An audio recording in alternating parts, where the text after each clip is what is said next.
សួស្តីក៏ដូចជាជំរាបសួរដល់អ្នកទាំងអស់គ្នាដែលកំពុងតែតាមដានវីដេអូនេះថ្ងៃនេះខ្ញុំមានលំហាត់ហើយនឹងមេរៀនមួយដែលចែកជូនអ្នកទាំងអស់គ្នាពីរបៀបបដូរចំនួន complex ពីទម្រង់ពេជ្រគណិតទៅជាទម្រង់ត្រីកោណមាត្រអញ្ចឹងដើម្បីបដូរវាបានយើងត្រូវស្គាល់សិនថាអ្វីជាទម្រង់ពេជ្រគណិតនិងអ្វីជាទម្រង់ត្រីកោណមាត្រអញ្ចឹងទម្រង់ពេជ្រគណិតគឺជាទម្រង់ដែលមានរាង a បូក be មានន័យថាប្រភេទបែបនេះគឺគេហៅថាទម្រង់ពេជ្រគណិតដោយសារតែគឺវាមានលេខ1គឺជា a នេះហើយ be គឺ be គឺលេខ1ធានាចំន័យថានឹងខាជាទម្រង់ពេជ្រគណិតតែបើជាទម្រង់ត្រីកោណមាត្រគឺជាទម្រង់ដែលមានតែសៀនហើយនឹងកោសដែលមានរាង a កតាកោស alpha បូក a សៀន alpha នេះគឺជាទម្រង់ត្រីកោណមាត្រអញ្ចឹងគេឲ្យយើងបដូរទម្រង់ពេជ្រគណិតទៅជាទម្រង់ត្រីកោណមាត្រមានន័យថាឲ្យបដូរអាហ្នឹងទៅជាទម្រង់បែបនេះអញ្ចឹងអ្វីដែលយើងគួរធ្វើគឺយើងត្រូវជិះទៅលើកាត់ត្រង់ដែរព្រោះដើម្បីធ្វើហ្នឹងយើងត្រូវច្បាស់ទៅលើកាត់ត្រង់អញ្ចឹងថ្ងៃនេះខ្ញុំចង់បញ្យល់អ្នកនរគ្នាច្បាស់ទៅលើកាត់ត្រង់អញ្ចឹងឥឡូវយើងមើលដើម្បីបដូរទម្រង់នេះបានគឺយើងត្រូវធ្វើមកអញ្ចឹងមានប្រព័ន្ធមួយគឺយើងត្រូវរកគេហៅថា model model របស់វាគឺសិតស្មើ a នេះ a នេះគេហៅថា model របស់វាតែរមុនសិតនោះស្មើ a កូស alpha បូក a sin alpha អូខេអញ្ចឹងa នេះគឺជា model ដែលយើងត្រូវហៅវាដល់ពេលalpha នេះគេហៅថា អាគុយម៉ងតែមិនបាច់និយាយក៏បានដែរអាគុយម៉ងបើខ្វល់ប៉ុណ្ណឹងក៏បានដែរយើងត្រូវការ a ដើម្បីបាន a បានគឺយើង a តាមរមុនa ការ៉េបូក b ការ៉េដែលនេះគឺជាតួ a នេះគឺជាតួ b ដែល b គឺ b a អញ្ចឹងនៅពីមុខ a អត់មានសរសេរគឺលេខ1ដែលយើងបាច់សរសេរក៏បានដែរអញ្ចឹងន័យថាយើងត្រូវធ្វើម៉េចចាប់ជាកតាដើម្បីឲ្យបាន a ហ្នឹងមានន័យថាគឺយើងយក a នេះហើយនឹង b ទៅនេះហើយលើកជាការ៉េហើយបូកចូលគ្នាអញ្ចឹង a យើងស្មើនឹងឬការ៉េនៃ a ការ៉េបូក b ការ៉េអញ្ចឹងa នេះគឺ1ការ៉េបូកមកមុខ b អញ្ចឹងមុខ e គឺលេខ1អញ្ចឹងបូក1ការ៉េទៀតវាស្មើនឹងនេះ1បូក1គឺ2ឬការ៉េនេះ2អញ្ចឹងអ្វីដែលយើងគួរធ្វើគឺយើងត្រូវចាប់ជាកតាឬ2ឬការ៉េនេះ2ឬទី2នេះ2ក៏បានដែរទេអញ្ចឹងយើងចាប់ឬទី2ជាកតាលើ1លើ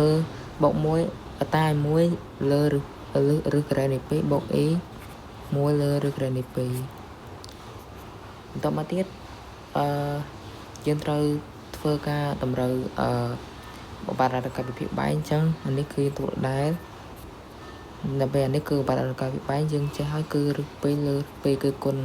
នឹងរឹស2ក្រុមគុណរឹស2ដែលបដាច់រឹសអញ្ចឹងវាសុទ្ធតែលេខ2បូក a នេះក៏ដូចគ្នាអញ្ចឹងរឹស2លើ2អូខេអញ្ចឹងអ្វី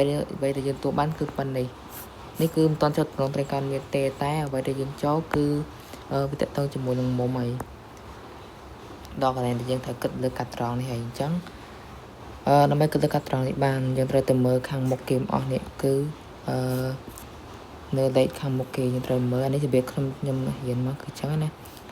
អានេះឬ2លើ2អញ្ចឹងធ្វើម៉េចដើម្បីអាហ្នឹងបានកោសនៃមុំណាមួយហើយអានេះកោសស៊ីនហ្នឹងក៏មុំ alpha ដែរគេថាបើកោសនេះកោសផាយលើ4អានេះកោសផាយលើ4កោសផាយលើ3អានេះក៏កោសផាយលើ3ដែរគឺវាត្រូវស្មើគ្នាពីហ្នឹងអញ្ចឹងដើម្បីធ្វើវាបានគឺយើងត្រូវទៅមើលលើកាត់ត្រង់គឺយើងមើលនេះដើម្បីចូលកោសអញ្ចឹងកោសប្រមាណគឺផាយលើឬ2លើ2កោសប្រមាណគឺកោសផាយលើ4ថតអញ្ចឹងកោសផាយលើ4កោសផាយលើ4តើមកយើងមើលលើសញ្ញារបស់វានៅមុខឬ2លើ2គឺជាសញ្ញាបូកថតព្រោះវាវិជ្ជមានហ្នឹងគឺអត់សេមនៅសញ្ញាបូកនេះដល់វិជ្ជមានអញ្ចឹងដើម្បីទៅចឹងទៅគឺយើងយល់ថាខាងមុខគឺវិជ្ជមានដែរអញ្ចឹងនេះគឺសញ្ញាបូកយើងគិតទៅនឹងមួយសិនទៅយើងមើលខាងនេះម្ដងខាងនេះគឺដំណើរឲ្យsin alpha ហើយតោះមកយើងឃើញថានៅមុខនេះគឺបូក e ថតបូក a អញ្ចឹងមានន័យថាកន្លែងហ្នឹងគឺសញ្ញាបូកអញ្ចឹង sin ក៏វិជ្ជមានដែរអញ្ចឹងវានៅ sin បូកដែរអញ្ចឹងមានន័យថាកាត់ត្រង់ទី1ដើម្បីកាត់ត្រង់ទី1អញ្ចឹងទៅយើងអាចនិយាយបានថាវាចូលនៅក្នុងកាត់ត្រង់ទី1តមកគឺមុំនេះគឺមុំ alpha មានន័យថាបើសិនជាកោសនេះមុំផាយលើ4អាហ្នឹងសរុបទៅគឺយើងទិញបានថា ទាំងអស់ហ្នឹងគឺមុំផាយលើក4តែហ្មងគឺឬ2កតាឲ្យកុសផាយលើក4បូក a ស៊ីនផាយលើក4នេះគឺប៉ុណ្្នឹងតែម្ដងហើយខ្ញុំឲ្យអ្នកនរគ្នាមកលំហាត់ទៀតកុំឲ្យថាអត់សូវច្បាស់ឬក៏ខ្ញុំបញ្ចូលអត់ច្បាស់ល្អចាដល់មកលំហាត់ចឹងខ្ញុំក៏បញ្ចូលអ្នកគ្នាអត់អាចច្បាស់ល្អបានតែចឹងយើងឥឡូវយើងគិតទៅមកលំហាត់មួយទៀតលំហាត់សត្វស្មើនឹងហើយយើងគិតថាដក1លើ2ដកឬ2លើ2លំហាត់នេះមិនចិត្តដាក់បានណាអានឹងតើយើងតើចូលតម្រងវាដែរហើយខ្ញុំចាំលំហាត់ទេអញ្ចឹងដើម្បីធ្វើនឹងបានគឺយើងត្រូវធ្វើតាមធ្វើការរក model របស់វាសិន model វាគឺឬការ៉េនៃ a ការ៉េបូក b ការ៉េទៅតែដូចគ្នាអញ្ចឹងហើយខាងមុខនេះគឺ a នេះគឺ b គឺ a គឺអានេះគឺ b អញ្ចឹង3e e 3អត់អីទេដូចគ្នាទេខ្ញុំគាត់ថាសង្កត់ថាតនេះគឺខាងមុខនេះគឺ a អញ្ចឹងអានៅកន្លែងចុះ e គឺ3ហើយអញ្ចឹងរូបមន្តវាយើងត្រូវសេបានគឺជាត1លើ2លើកជាការ៉េបូកឬ3លើ2លើកជាការ៉េស្មើឬការ៉េនៃអញ្ចឹងអានេះបាត់សញ្ញាដកគឺបាត់ហើយក្នុងការ៉េអញ្ចឹង1លើ4បូកនេះគឺ3លើ4បន្តមកទៀតគឺឬការ៉េនៃ4លើ4តម្រូវពីបែង4បូកជួយគ្នាបានអញ្ចឹងចម្លើយគឺឬការ៉េនៃ1គឺស្មើនឹង1មានន័យថាយើងចាប់1ជាកតាប៉ុន្តែបើយើងចាប់1ជាកតាអញ្ចឹងអាទាំងអស់នឹងចែកទាំង1នេះក៏ចែក1នេះក៏ចែក1អញ្ចឹងវាដូចទៅវាដដែលនឹងហើយដល់ពេលទៅចាប់1ជាកតា1គាត់ប៉ុណ្ណឹងវិញនៅតែប៉ុណ្ណឹងដែរអញ្ចឹងបាច់ចាប់ទេពេលដែលយើងត្រូវចំណាំថាបើ model វាធ្វើតាម a ហ្នឹងវាស្មើនឹង1អញ្ចឹងយើងបាច់បំលែងចាប់ជាកតាដូចអានេះអីទេមិនបាច់ទេអញ្ចឹងគឺយើងបំលែងយកតែម្ដងអញ្ចឹងយើងមើលទៅលើអានេះដំណើរឲ្យកុសហើយតំណាងឲ្យស៊ីនអញ្ចឹងយើងមើលទៅលើកុសវិជ្ជមានអត់កុសគឺអវិជ្ជមានសញ្ញាដកស៊ីនគឺសញ្ញាដកនេះដែរគឺអញ្ចឹងគឺអវិជ្ជមានដែរថ្មីតិចបានថាស៊ីនអញ្ចឹងយើងមើលថាបើត្រូវវាត្រូវជួរគ្នាផងវាអញ្ចឹងបើកុសដកនេះគឺកុសដកស៊ីនដកដែរនេះគឺស៊ីនដកដែរអញ្ចឹងយើងមើលវាចូលជួរគ្នាអញ្ចឹងយល់អ្នកនរគ្នាយើងមិនចិត្តដាក់ថានេះកុសអានេះគឺស៊ីននៅតំណែងអត់ទេយើងត្រូវតាមជួរវាមើលជួរណាដែរកុសក៏ដកស៊ីនក៏ដកអញ្ចឹងមានតែជួរនេះទេនេះមានតែជួរនេះទេកុសក៏ដកស៊ីនក៏ដកអញ្ចឹងគឺយើងស្វែងចិត្តទៅជួរនេះអានេះគឺរបៀបមើលកាត់ត្រង់អ្នកនរគ្នាគឺវារៀងពិបាកយកទេប៉ុន្តែយល់ទៅគឺស្រួលជាងវិធីនេះគឺគូតារាងដែរពិបាកយល់វាពិបាកយល់ទេវាគ្រាន់តែវាត្រូវការយើងគូអញ្ចឹងណាតែនេះបើយើងចាំគឺស្រួលទេអញ្ចឹងមើលទៅវាចូលកាត់ត្រង់ទី3ហើយអញ្ចឹងយើងមើល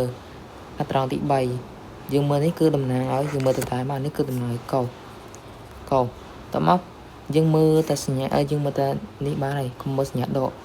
ឬក៏បាច់មើលទេសញ្ញាដកហ្នឹងមើលតែលេខនេះបានហើយគឺ1លើ2អញ្ចឹងកុសប៉ុន្មានគឺ1លើ2កុសប៉ុន្មានគឺ1លើ2កុសប៉ុន្មានអញ្ចឹងគឺកុសផាយលើ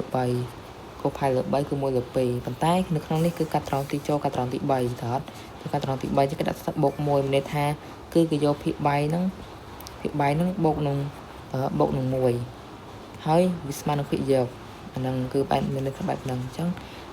កុសផាយលើ3តើអត់កន្លែងនេះ1លើ2យើងមើលម្ដងទៀតអញ្ចឹងគឺកុសផាយលើ3អញ្ចឹងមានន័យថាភាគយកវាគឺស្មើនឹងភាគ3នេះគឺលេខ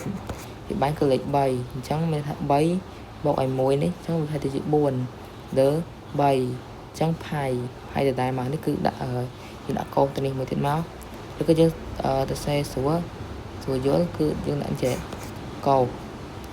តមកយើងមើលភាគ3នេះគឺ3អញ្ចឹង3បូកឲ្យ1ទៅគឺឡើង4នោះខែទៅជាភាគយកនេះ4ខែទៅជាភាគយកអញ្ចឹងផាយដាក់ផាយដែរផាយគឺទៅមានហើយហ្នឹងអញ្ចឹងថា4ផាយលើ3យល់អ្នកនរគ្នាបើយើងអាចមើលម្ដងទៀតបានទៅមកគឺកុសនោះគឺកុស4ផាយលើ3អញ្ចឹងអត់មានប្រវត្តិទេតនេះយើងគ្រាន់តែសេថាកុសនេះអ៊ីស៊ីនអញ្ចឹងពេលដែលយើងឃើញមុំនោះគឺផាយលើ3ហើយអាស៊ីនក៏4ផាយលើ3អាកុសក៏4ផាយលើ3ដែរហើយមានបាក់យកទៅអ្នកគ្នាហ្នឹងគឺវារៀងស្រួលហ្នឹងyes គឺវាស្រួលទេវាពិបាកដូច